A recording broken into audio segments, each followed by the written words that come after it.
thanks to the Society for having me today. Having stood where they were a couple of years ago, I can't tell you how much of a relief it is to not be organising a conference.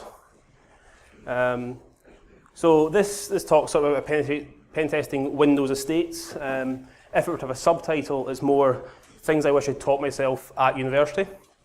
I'm an Abertay graduate here in 2014, and a lot of the stuff that I learned here I still use every day. But if there was one thing I wish I'd sort of taught myself, it'd be a lot more of the Windows domain stuff. So I'm going to focus on that in my talk. So we're going to start with a who am I. We'll briefly cover what Active Directory is. I'll try and not make it too dull, but it is Active Directory. How attackers approach Active Directory in Windows estates, chaining common issues, a couple of war stories of just things that I've seen on penetration tests that you may or may not believe, a bit of a wrap up and then some questions.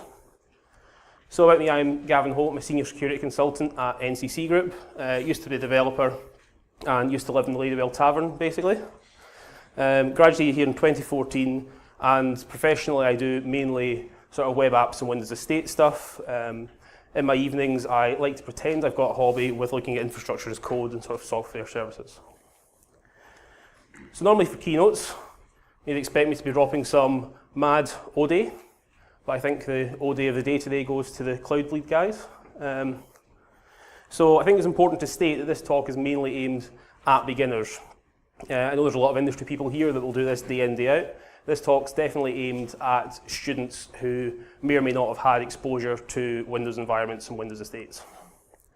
So what is Active Directory? Active Directory is Microsoft's version of LDAP, basically. It's used by everyone from small businesses right through to huge global financial institutions and universities. I'm pretty sure Abertay probably still uses Active Directory. It's not just a directory service anymore, it's actually an umbrella term for a whole lot of stuff, but we'll be mainly focusing on the directory services part. It essentially authenticates and authorises computers and users in large estates. So in the library here, for example, the reason you can go in and sign on to any computer with your student number and password, and it just works and you get all your files, is because Active Directory is centrally authenticating you. It's generally used also to enforce access control, so students and staff get different access to things. It uses a concept of forests, domains, trees, organisational units, groups, but we'll go over them in a second. And this really sensitive piece of kit that controls your entire business, Microsoft thought it'd be really good if you could put this on the internet. So you can now actually host and sync your entire Active Directory into the Azure cloud. So some basic principles of Active Directory. An organisational unit is a collection of computers, users or groups that defines a sort of general role or location. So for example, students OU or a staff OU. Domain is a collection of these objects, where it's a collection of users, collection of groups, computers, organisational units. They all live in a domain. A domain tree is a hierarchy of domains, so you might have abertay.local with staff.abertay.local and students.abertay.local as child domains. Forest is a collection of domain trees. They were very clever with that name. And a trust is a relationship between domains to allow them to share resources and cross-authenticate. The forest is generally the trust boundary for most domains. So in order to try and find an easy way for you to visualize Active Directory, I thought I will Google search for a simple Active Directory diagram to highlight my point. And this is what came back. Sucks to be that guy.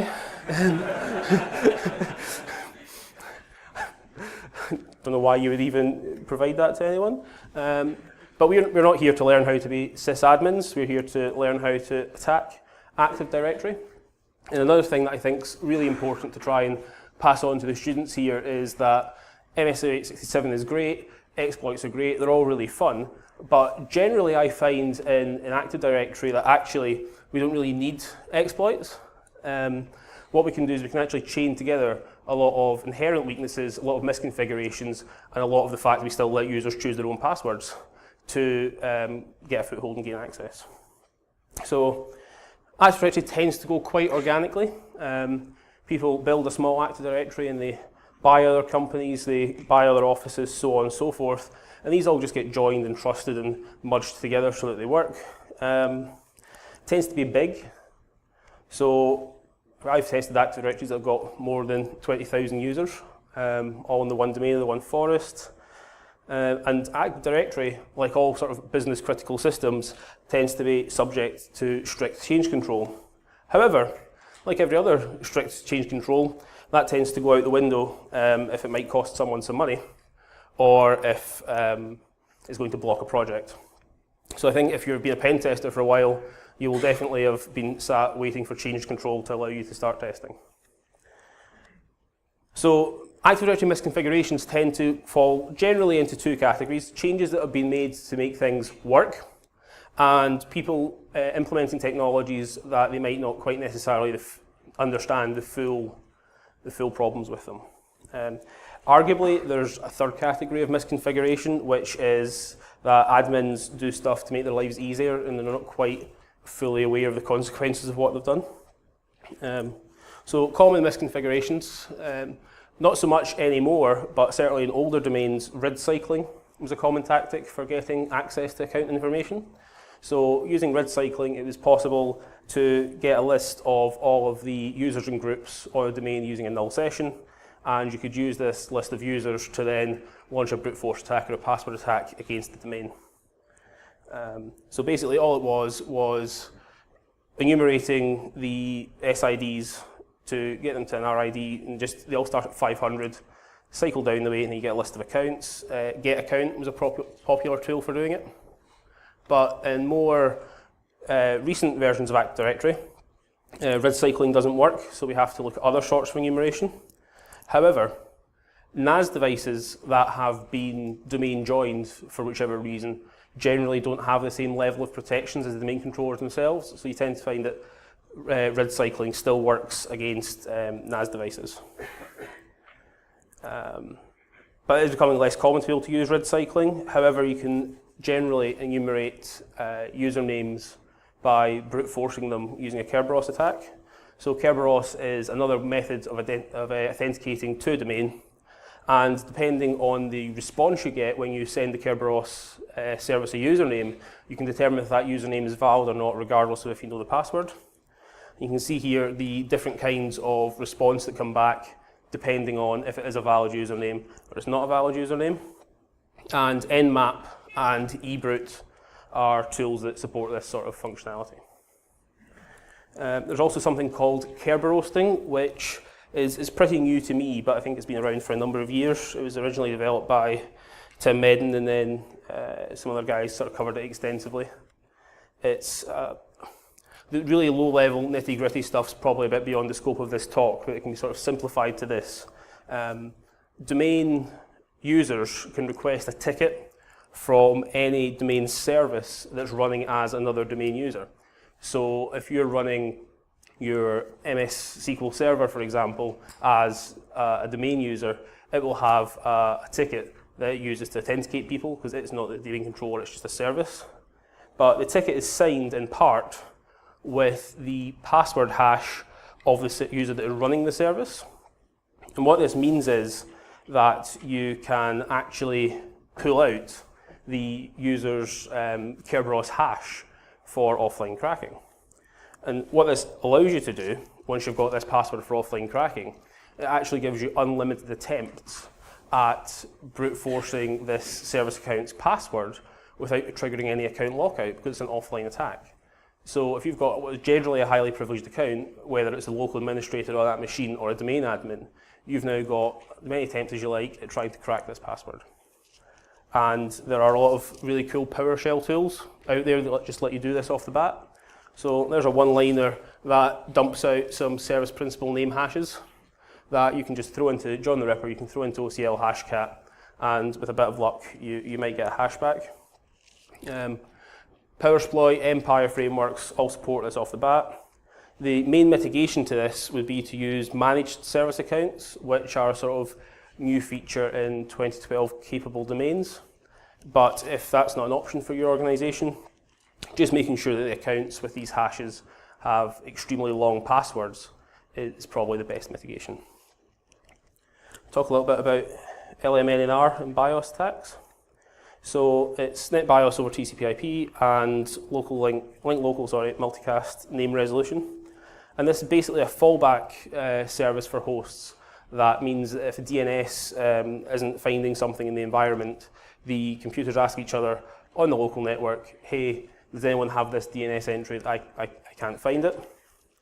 And in environments where DNS is available, even if something can't be found or it's mistyped, again, it'll go across the link to try and find other stuff. If an attacker is on that subnet, they can use a number of tools, either Responder or NV, to basically respond positively to any request, so that when everyone goes, hey, does anyone have this? It's like, yep, that's me. And what this allows you to do is to actually capture a NetLM hash from this user. So you've now got, again, another password hash for offline cracking that you've got as many attempts at it as you like, because it's not authenticating to the domain controller, and you can just keep trying more and more passwords until you eventually find one. But in some instances, you don't even need to capture the hash, crack the hash, sorry. If the hash that you have encountered is a local administrator on a server somewhere, what you can actually do is relay that hash to the server and get a valid session as an administrator without having cracked the hash at all. So even if a user's got a really strong password, if you're able to use a responder or NV, it is possible to still get an admin session without cracking anything. And just to talk a little bit about password cracking, because people that know me know that it's something I'm quite fond of.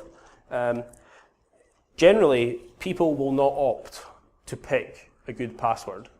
There is very little incentive to a user in picking good passwords. Even the default complexity requirements for a Windows domain are pretty trivial. Of the 4 criteria, you only require 3. So you only require 3 of an uppercase, a lowercase, a number, or a symbol. What that actually means is that password 1 is a valid password with complexity turned on in Windows. And as computers get faster and more powerful, as Moore's law kicks in, the hardware costs of cracking passwords at scale actually become a lot cheaper. And using well-refined password rule sets for cracking these, using sort of Markov modeling, allows you to crack passwords even more efficiently. And even now, if you don't want to invest a lot of money in lots of fancy GPUs and kits and cooling, you can actually do a decent amount of damage in the cloud for not a lot of money. So 4 of those cards, a proper GPU cracking setup, I believe, costs around $30,000, or you can rent it for 70 cents an hour. A lot of changes in Active Directory are just made to make things work. So, for example, quite often we come across users who have been given additional admin rights for no reason that we can really see. Generally, it seems to be, it's because they had to install a printer 3 years ago when we first gave them local admin, and it's never been taken off them. If an attacker is lucky enough to find themselves logged into a box as a local admin, there are a number of things they can do to circumvent built-in security controls in the operating system, sort of use and abuse these features. So some things like pulling passwords plain text out of memory using Mimikatz, dumping the local password database to see if the local administrator password is usable elsewhere, retrieved cached credentials when you log into a domain joined machine. By default, Windows caches the last 10 users' passwords in a slightly differently hashed format. The reason for this being that if the domain controller dies or whatever, they still want you to be able to log into your host, which is why they cache some credentials. But if you crack them, you've now got more passwords for more users. And local administrators can generally invoke responder type attacks. So again, they're on their local subnet and they can capture other people's hashes. You can also achieve persistence by backdooring the PC. So, okay, that's fine. You've got the user to open staffsalaries.xls.exe. But what happens the next day when they've rebooted the machine? So if they're a local admin, gaining persistence is a lot easier. And actually, a lot of the things I spoke about, passwords in memory, cached credentials, all this sort of stuff, there are lots of mitigations available, particularly in newer versions of Windows, There's some enhanced memory protection. You can reduce the number of cached credentials, but how many people do anything other than the standard default when rolling out systems? Giving users additional permissions on shares is also a thing that I see quite often in Active Directory. So when people are setting up network shares, there's a lot of security through obscurity, and they think that actually, if they just don't tell everyone else where the finance share is, they won't find it or mount it by themselves. But occasionally you come across really weird things that have been shared, like people that have got access to the entire C drive for no real reason, over the network shared. Another common thing we see is on pretty sensitive shares, people just adding the entire domain users group, i.e. anyone with a login to that domain.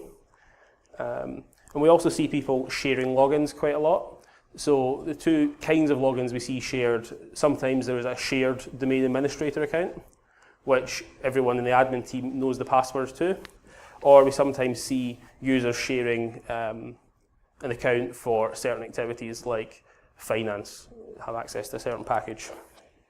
And what this does, for a start, from a system administrator point of view, is it makes it very hard for you to prove who did what if they all share an account. It's very easy for users to say, no, that wasn't me, it was anyone else that's got access to this password. And when people leave organisations where there are shared passwords, how often do you think that they actually go and change the password that they've had for the same 10 years? How many disgruntled ex-employees still know the domain admin password for an organisation? And another thing we also see quite a lot is people who use the same password for everything.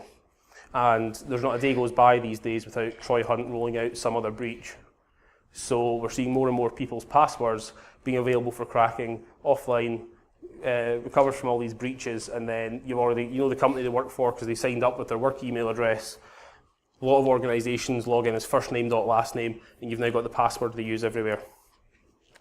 And single factor authentication on a lot of these things, externally facing Citrix gateways, externally facing Outlook web access, all these things with single factor authentication, all these passwords and all these breaches, it's just a recipe for getting pwnage.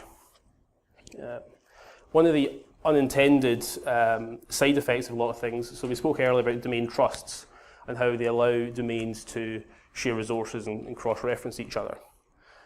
One of the things that a lot of system administrators don't understand is what's called a transitive domain trust.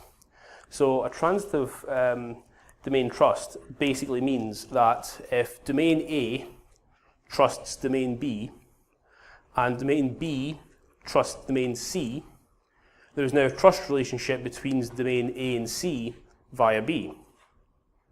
So if you've got all these trusts in all these places, you can very quickly end up with a whole thousands of people you didn't realise can authenticate to your stuff just because you've got this transitive trust. Now, in an environment where it's all the one company, the one firm, that's not the end of the world.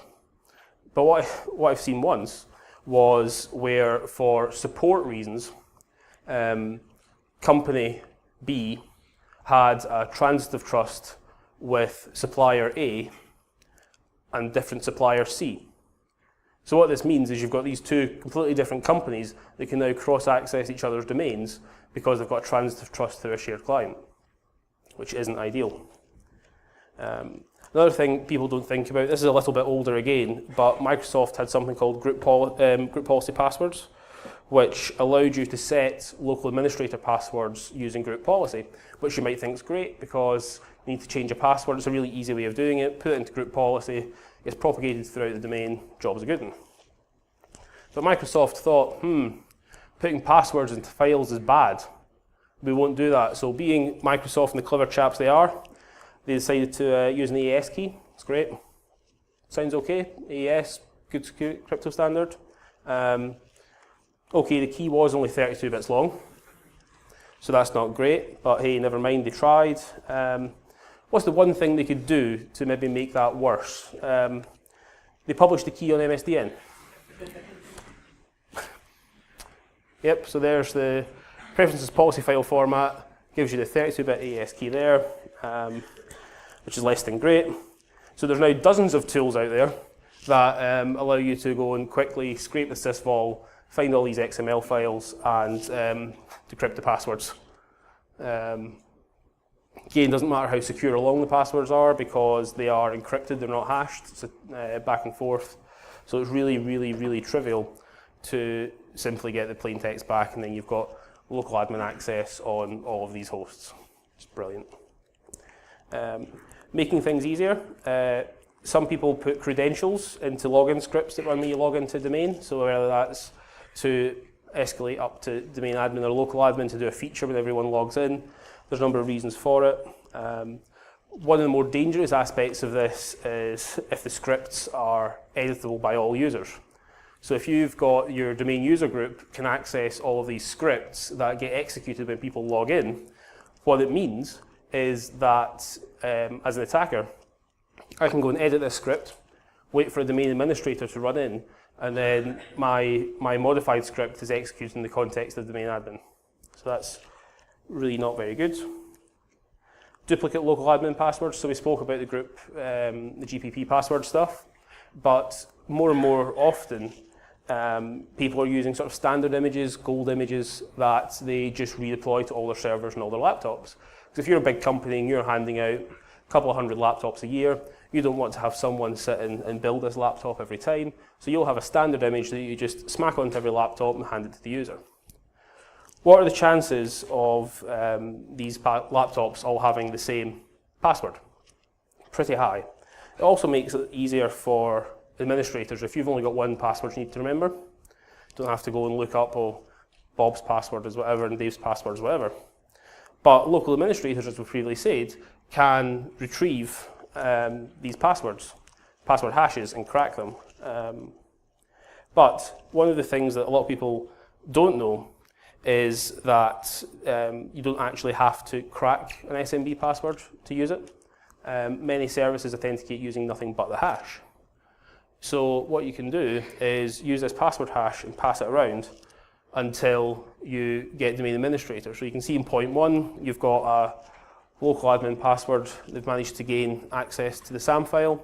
They pass that around and move their way back and forth through a number of computers until they finally find a computer where the domain administrator's logged in. They use Mimikatz, they've got their password. But there is an out-the-box solution from Microsoft now that solves this problem. There's something called the Local Administrator Password Solution, LAPS, which solves this problem in a relatively easy way. Basically, it sets a unique random password on every host. And these are stored securely in Active Directory as an attribute of that computer.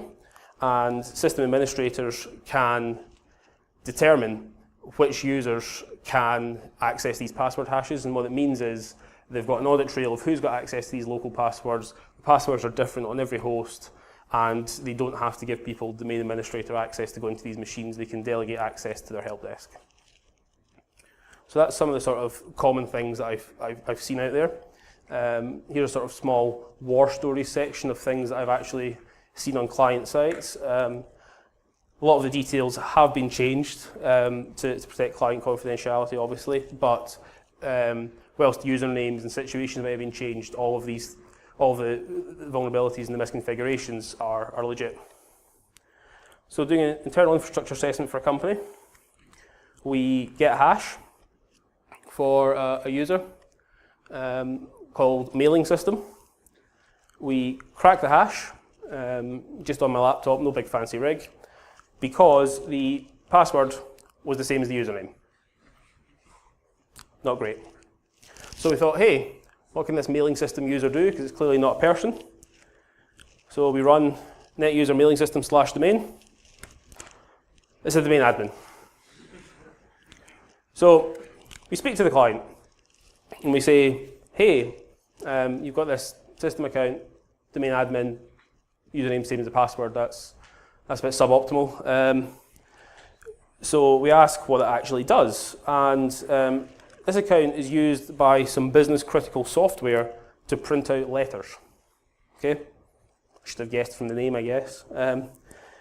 But they paid a lot of money for this bespoke bit of letter printing software. And the vendor hard-coded the creds. They can't be changed because the vendor no longer exists. What was the client's only option? They just had to accept the risk. So again, different story, different client, scanning for some unauthenticated shares. We find loads of shares, as you do. Some we've got access to, some we don't. But there was one that really, really stuck out. Open to everyone, they had their Information Commissioner's Office complaint share that everyone could read and write to.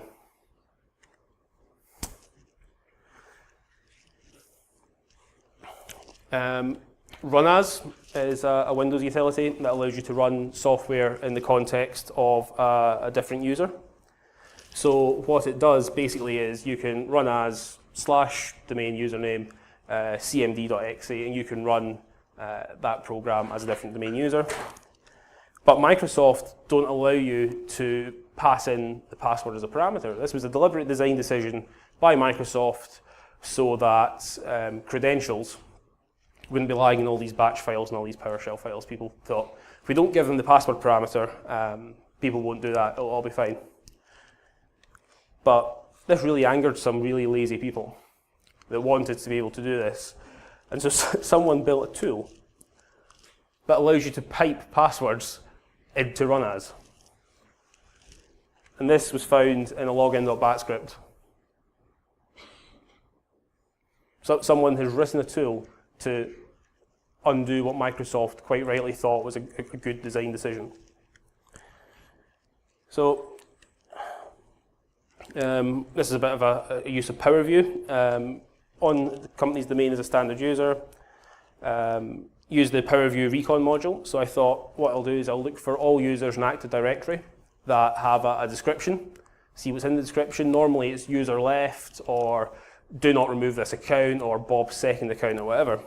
So I ran me some PowerView to just find all users where the description has anything in it, and just bring me back their name and their description. Several users were returned.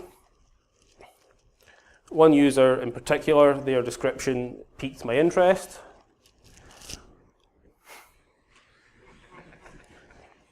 Again, net user domain, see what this user can do. Domain admin. So there we go, any user could go check all these descriptions and find out that this password had been reset, and it still worked because it wasn't that far away a date. Again, Acme Core taking a pounding today. As a standard user, enumerate all the Active Directory properties of a user. Like I said, Active Directory is LDAP-like, LDAP-based. So enumerate all the properties. We've got all the standard stuff there, CN, email address, full name, all the rest of it. But there was one really unusual value. I'll let people read that for a second. I wonder what that value could possibly be. It's been base64 encrypted to obfuscate what it is. What happens if I base64 decode that? Decodes to that. Now, what could that possibly mean? So it took me a while. I sort of wrote it off. Thought, that's a bit odd. I'll ask the client what that is later, and went back to it. Started scanning their subnets again for any web apps that they had internally, and came across this.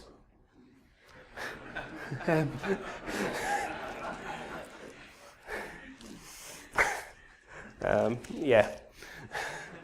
It's that, it really, when I put two and two together, didn't know what was going on. I've flown through this, sorry, that's me sort of towards the end. So to sort of wrap up, Active Directory is like the key component for so many organizations these days, with the proliferation of all these cloud services that tie into this for a single point of authentication. So many users and organizations just rely on this as a service. It's a rich attack, it's a huge attack surface.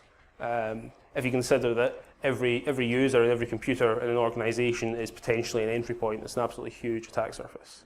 It's incredibly easy to introduce misconfigurations over time. Easy to do at the start as well, but particularly over time, it's extremely easy to include more and more stuff. System administrators do juggle a lot of user requirements. I would not like to be an Active Directory administrator. I think it'd be a very stressful job. with all these people requiring so many different things in normally very disparate parts of the business. Exploits aren't needed to achieve domain admin by any stretch of the imagination. For those of you who were in Colin's lecture yesterday, where we went over some of the power view stuff, it's incredibly easy just using misconfigurations to keep moving laterally through the network and eventually get domain admin. Many system admins and products place sensitive information in places they just don't expect people to look. That password reset thing isn't hand-rolled. That's not something someone made, that's something they bought. And sort of wrap up to focus on stuff for the students. Active Directory is really hard to learn about on paper. A, it's a very sort of high-level concept, and B, the Microsoft documentation is just not very user-friendly. You've all got DreamSpark accounts, which means you get all that wonderful Microsoft stuff for free. I really, really encourage you to go and download Server 2012, 2016, a couple of client machines, and just build a domain and test it and play with it. Try setting your own group policies and application restrictions and attempt to bypass them, and just learn about Active Directory in the same way you would use Damn Vulnerable Web App or WebGoat or any of these things. It really is, if you want to become a pen tester, it's something you will encounter all the time. It's an invaluable thing to learn now rather than when you start your job. Has anyone got any questions? Comments?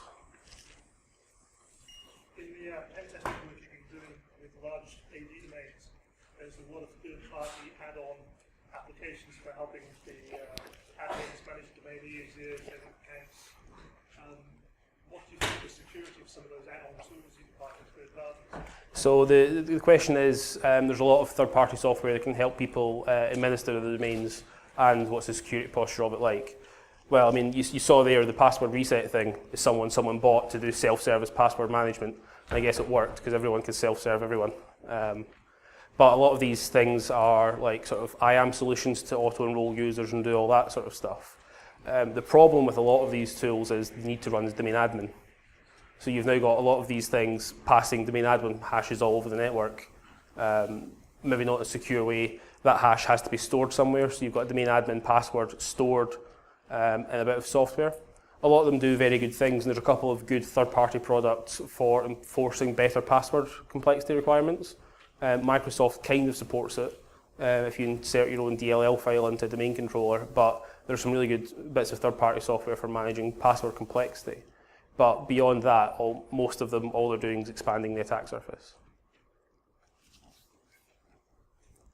How often does the GP passwords PowerShell script actually work when you're in a pen test? So it was the functionality was removed sorry.